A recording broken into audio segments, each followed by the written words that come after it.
Devendra Chouksey MD KRCSS private limited के इस वक्त हमारे साथ इस पूरे मामले पर और चर्चा करने के लिए जुड़ रहे हैं। देवेंद्र जी, बहुत बहुत शुक्रिया हमारे साथ जुड़ने के लिए। सबसे पहले मैं आपसे पूछना चाहूँगा और समझना चाहूँगा, ये आज जिस तरीके का मार्केट का रिस्पॉन्स दिखाई पड़ा, तो क्या ये मान के चला जाए मार्केट ने इस रिपोर्ट को बिल्कुल दरकिनार कर दिया है, इसका कोई असर नहीं है मार्केट के ऊपर? देखिए, एक तो सबसे पहली बात है कि हिंडलबर्ग का जो ये रिपोर्ट वापस आया है, I think this has been after the unsuccessful attempt that they made against the Indian legal system, against Indian regulators. और उनके जो पहले के रिपोर्ट भी आए थे उसके अंदर I think they did not produce anything new except I think what was disclosed in the public domain. तो एक चीज हमारे मार्केट को समझ में आ गई है कि I think this kind of companies which have no intentions, I think, except malafide intention, जिसके हिसाब से वो ऑपरेट करते हैं ग्लोबल मार्केट के अंदर, तो हमारे मार्केट ये समझ चुके हैं। दूसरी तरफ हिंडलबर्ग का आप देखें तो I think they are not SEC registered entity in USA as well, which means के जो कंपनी खुद ही SEC रजिस्टर्ड नहीं है, रेगुलेटेड एंटिटी के अंदर नहीं है, उसकी चीज का आप कितना ध्यान दोगे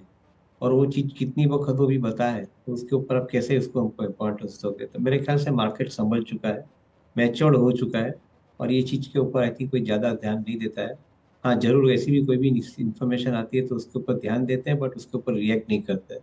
तो to a greater extent I think it is a pass as far as I think we are concern. जी, तो क्या इस रिपोर्ट के बाद जिस तरीके से हिंडनबर्ग की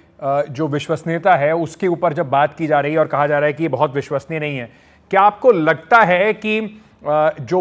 जिस तरीके से सेबी चेयरमैन के ऊपर अब सवाल उठाने की कोशिश की जा रही है, विपक्ष कह रहा है कि उनको रिजाइन कर देना चाहिए, जो कल सेबी ने निवेशकों के सेंटिमेंट्स को काम करने के लिए जो इस तरीके की एक पूरा स्टेटमेंट निकाला था, सेबी चेयरपर्सन ने भी निकाला था, आपको लगता है कि कहीं ना कहीं कोई सेबी के ऊपर भी संशय मार्केट को है वो सब, या नहीं बिल्कुल भी इस रिपोर्ट के बाद ऐसा कुछ भी आपको नहीं दिखाई पड़ता? कि मैं पॉलिटिक्स में ज्यादा बातचीत नहीं करता हूँ, बट फिर भी एक चीज के ऊपर ध्यान देता हूँ कि अगर विपक्ष कहता है कि इंडिया की जो रेगुलेटरी ऑर्गेनाइजेशन है, या सुप्रीम कोर्ट है, या गवर्नमेंट है,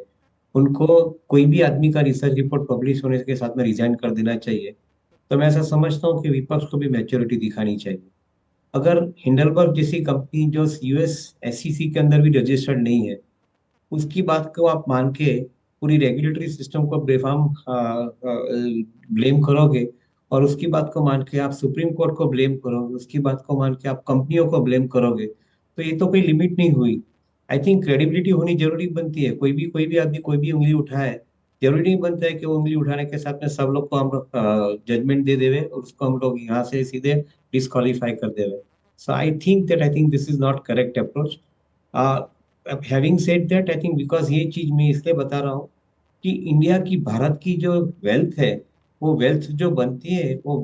है तो उसको प्रोटेक्ट करने की जिम्मेदारी भी भारत के सर्व लोगों की होती है, इंक्लूडिंग ऑपोजिशंस की।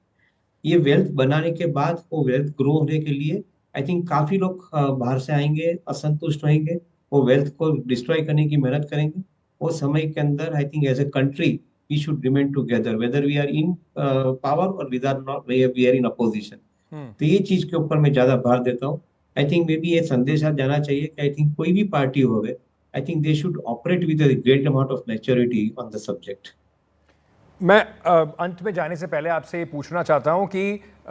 ये जो रिपोर्ट थी ये सेबी के ऊपर सवाल था, आपको लगता है ये कहीं ना कहीं कोशिश थी, क्योंकि सेबी ने हिंडनबर्ग को कुछ नोटिस देकर उनसे कुछ क्लैरिफिकेशंस मांगे थे जो उनकी पहली रिपोर्ट आई थी, आपको लगता है कहीं ना कहीं ये एक ध्यान भटकाने की कोशिश थी? और दूसरा जो एक सवाल लोग पूछ रहे हैं कि जिस तरीके से जो इन्वेस्टमेंट की इसमें बात की गई है, IIFL में इन्वेस्टमेंट की जो बात की जा रही है माधवी जी के द्वारा, आपकी क्या आपको लगता है कि पूरे डिस्क्लोजर इसमें किए गए हैं, मतलब वो बिल्कुल जिस तरीके से उन्होंने अपना स्टेटमेंट में कल कहा कि वो उस दौरान एक प्राइवेट सिटीजन थी और अभी भी अगर कोई इसके ऊपर उनसे कोई सवाल पूछेगा तो वो समाने के सारे पेपर्स देखने लगाने को तैयार हैं, तो आपको लगता है कि कहीं ना कहीं एक ध्यान भटकाने की कोशिश थी? और क्या डिस्क्लोजर्स पूरे करे गए सेबी चेयरमैन द्वारा और उनका जो जिसको कहा जा रहा है अबव बोर्ड है उनकी